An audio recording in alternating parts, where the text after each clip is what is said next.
Jorge Sola es uno de los 3 nuevos triunviros de la CGT, secretario general del Gremio del Seguro. Gracias por venir, Jorge.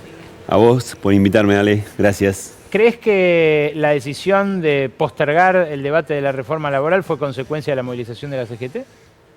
Sí, fue uno de los grandes motivos por lo que sucedió. Hubo ahí una conjunción de estrategia que terminó en esa marcha multitudinaria, no solamente en Cava, sino en todas las grandes ciudades del interior del país, multitudinaria, con mucho músculo gremial, músculo de los trabajadores, pero también antes hubo un gran trabajo por parte del Consejo Directivo de la CGT en hablar con legisladores, gobernadores, y cuando hablamos de legisladores, principalmente senadores y senadoras que prestaron atención a las miradas que tenemos. Y efectivamente después, cuando terminó nuestro recorrido en la comisión de trabajo que nos citó la senadora Bullrich, ahí expresamos nuestro rechazo por obvias razones de que van en contra de los derechos individuales y colectivos. Pero digo, también en todo el desarrollo de esa comisión ha habido también rechazo por parte del sector empleador, sobre todo de las pymes, que no ven en esta reforma algo que sea conveniente para ellas. ¿Qué cambió Así que, tan drásticamente en pocas horas? Porque Bullrich, mientras ustedes hacían el acto, se burlaba. No sé si claro, viste el tuit. Sí, lo que he dijo, visto. Ahora volvemos a lo importante. Claro, está bien. Escuchó, había una maravillosa música de la protesta que estaba en la calle y que eso tuvo mucho que ver. Digamos, pone en evidencia que hay un sector al que dicen que van a beneficiar o supuestamente beneficiar, que le está reclamando. Pero también hubo una gran cantidad de representantes que escucharon a ese sector en las reuniones que tuvimos y que expresaron en eso, miren, no lo vamos a acompañar con este proyecto de ley, porque quienes tienen que estar en el armado de eso tienen que ser las dos partes más importantes de una relación contractual, que es la inversión productiva, los empleadores, y la fuerza de trabajo, los laburantes. Y ese proyecto de ley fue armado en un despacho por algún iluminado que se nota que es un pequeño Frankenstein por distintos estudios de abogados de corporaciones importantes que fueron buscando lo que más necesitaban. Perdón, hubo alguien de la CGT también en ese despacho del iluminado. Estaba No, Gerardo Martínez. Pero Gerardo Martínez, que estaba en nombre de la CGT, fue alguien que se opuso. De hecho, se lo dije a la senadora Bullrich antes de ingresar. Ustedes están dejando de lado lo que se dejó por escrito, y está por escrito los rechazos que hay a los proyectos que se discutían, y en el rechazo por escrito dice exactamente que ahí hay un sesgo ideológico de esa mirada que hay, y no un sesgo de mirada de inversión productiva y de asociación estratégica. Todo eso fue rechazado. ¿No hubo un viraje de la CGT que parecía coquetear al principio con avalar la reforma en cabeza de Gerardo Martínez y que después fue corrido? Mira, no. De hecho, la primera intervención de Gerardo Martínez es precisamente, lo digo porque siempre yo busqué en todo el documento, que tiene más de 400 páginas, en la página 288 perdida está la intervención de la CGT poniendo en evidencia esto, y queda en consonancia con un comunicado que nosotros habíamos sacado más o menos esa instancia, que fue un mes antes del final del Consejo de Mayo, un mes y medio antes. Hablabas de músculo hace un ratito. Hubo quienes cuestionaron que no sacaron todo el músculo, en todo caso, para el acto del jueves, y que no estaba más que llena media Plaza de Mayo aquí en la ciudad de Buenos Aires. ¿Podría haber sido más tarde? ¿Podrían haber convocado distinto? ¿Podrían haber parado o ayudado a que los trabajadores fueran a esa movida más allá de los que están organizados en los gremios o son parte del gremio mismo? No, me parece que en realidad hubo mucho más que media plaza. Media plaza es por cuestiones estratégicas, porque no nos dejan armar más atrás. Pero si vos la veías, iba hasta el 9 de julio las columnas.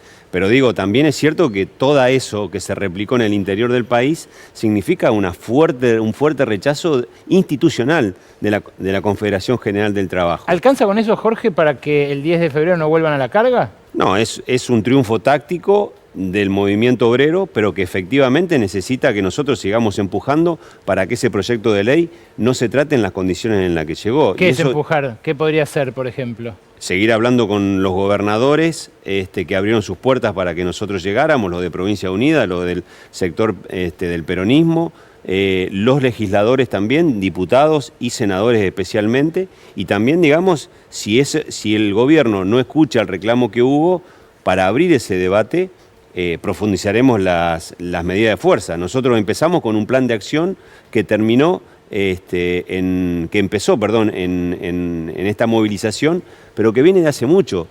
Yo siempre planteo esto, Alejandro, nosotros empezamos a oponernos a este gobierno mucho antes de que fuera electo, porque nos pusimos al hombro la campaña del candidato presidencial del peronismo, que era Sergio Massa, y advertimos sobre los peligros que se corrían cuando un gobierno de esta característica asumiera.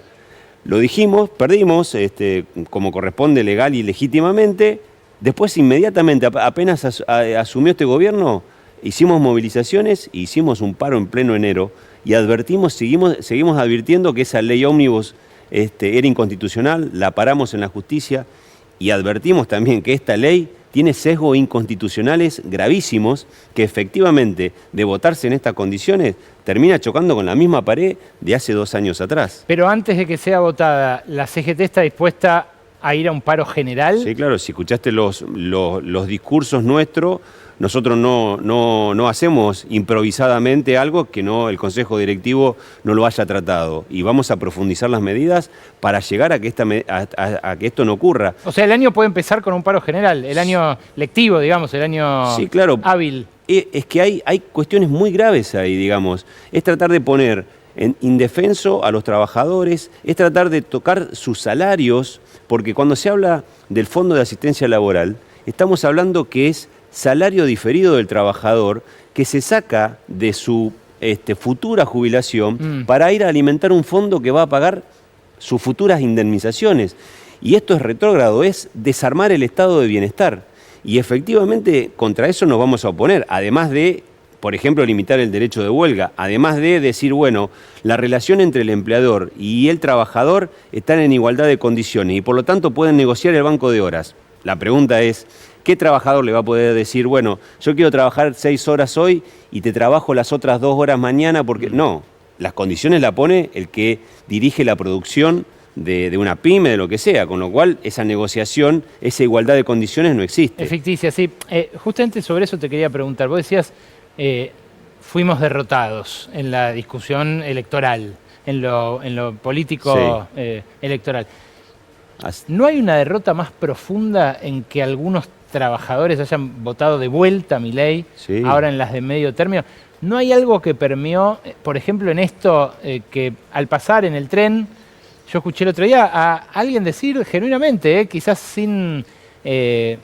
con algo de candidez, pero sin animadversión, sin ser un ultraderechista y un mileísta, alguien que decía, bueno, a mí me gusta esto de que ahora me voy a poder organizar la jornada, un día laburar más, un día laburar menos. Quizás pasando por alto esa asimetría de la que hablas vos, pero ¿no caló un poco el discurso hiperindividualista que lo encaramó a Milei en el poder?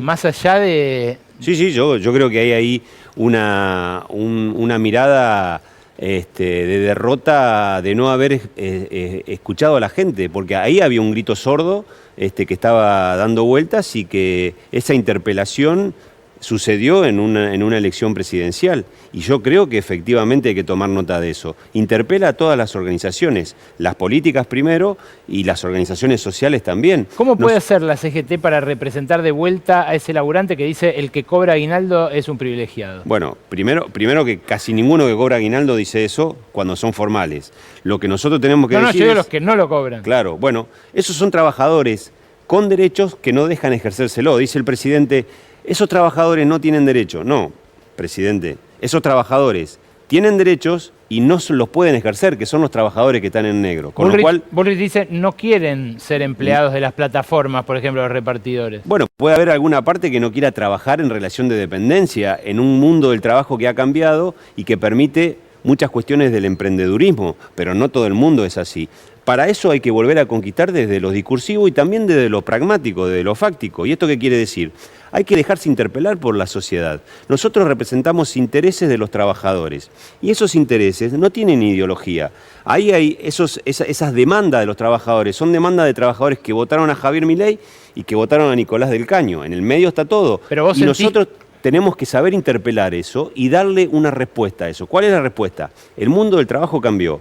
Esa modernización la tenemos que llevar adelante. Tenemos que darle cobertura a algunas nuevas formas de trabajo que vinieron. Claro que sí, los trabajadores de la app tienen que tener una cobertura. No esta que los deja fuera de la ley de contrato de trabajo, sino la que se rige en Europa. Sí, la que están votando países de Latinoamérica también, protecciones, derecho a la desconexión, la posibilidad de trabajar para distintas plataformas y que no los hagan exclusivos, que el algoritmo no los esclavice. Hay un montón de cosas para discutir. Para eso hay que meterse en esa sociedad, no escucharlos, sino ponerse a escuchar, sentir la crítica, sentir que eso nos hace permeable y dar una respuesta a eso. Para eso hay que ser creativo, hay que hacer un diálogo constructivo y creativo sobre las cosas, que también tiene que hacerlo la política. Pero eso no quiere decir ceder.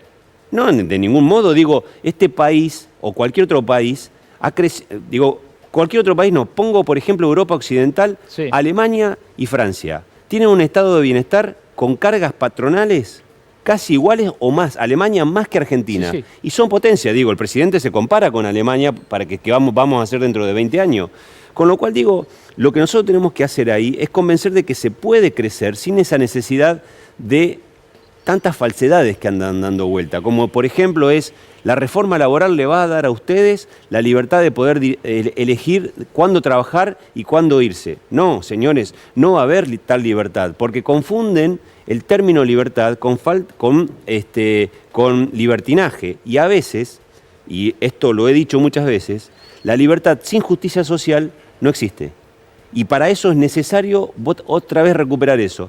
Y no quedarnos en los discursos vacíos. Es una gran demanda hacia la política y hacia las organizaciones sociales.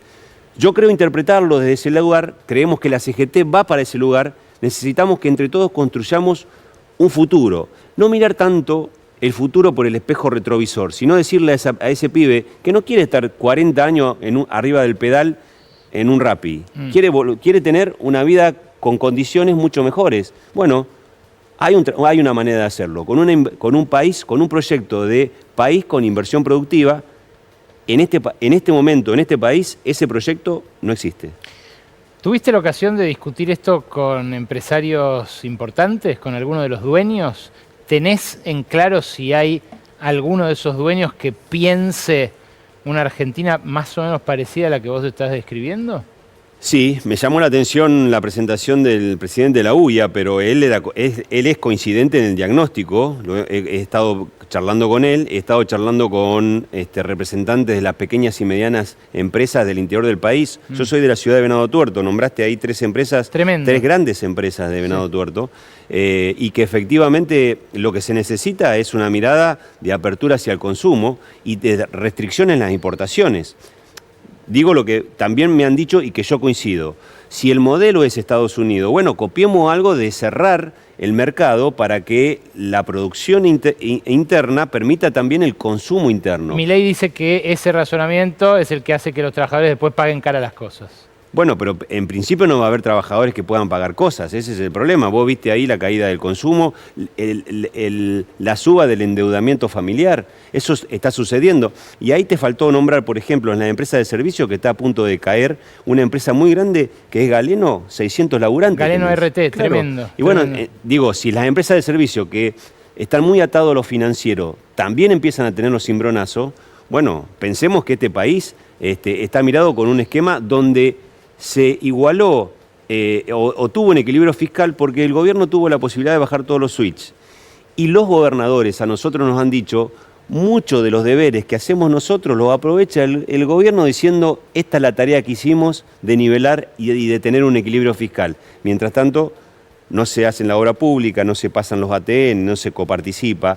Es un país que está pensado muy centralmente y vuelvo a insistir con esto que me parece muy interesante. Cada vez que hablamos con empresarios grandes, pequeños y chicos, ven en los trabajadores una asociación estratégica para crecer, pero para eso se necesita un proyecto de inversión. Y ese proyecto de inversión tiene que empezar antes de la reforma laboral con la reforma tributaria. Jorge, gracias por haber venido. A ustedes, muchas gracias por esto. Felicidades, feliz año también. Igualmente para ustedes.